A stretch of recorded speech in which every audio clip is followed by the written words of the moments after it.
Mašija išlakstė žaliasias lankas, tarytum lėktuvai išskleidę rankas, svajojo vėją, kurį paslapčia ir aukštą žydrynę sapnavo nakčia.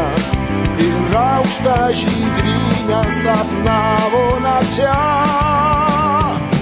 Reikėjo berniukams padangių gilių ir aerodromų pilkųjų kelių.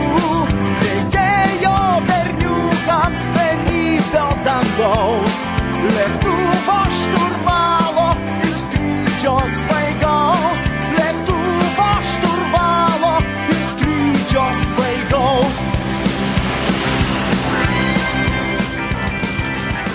Jau daugiau nei 30 metų Lietuvoje veikia Broniaus Oškinio vardo vaikų aviacijos mokykla, kurioje kiekvienas pyplys sulaukęs 9 metų amžiaus gali sėsti už mokyklinio orlaivio LAK-16 šturvalo, pasijusti tikrų pilotų bei patirti savarankiško skrydžio džiaugsmą orlaiviui atsiplėšus nuo žemės.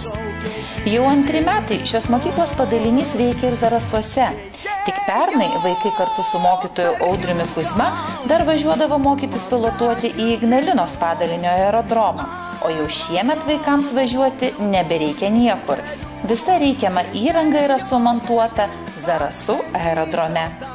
Gegužės 9 dienos vakarą, atlikusi pirmuosius skrydžius, Zarasų vaikų eskadrilė oficialiai pradėjo veiklą Zarasų aerodrome.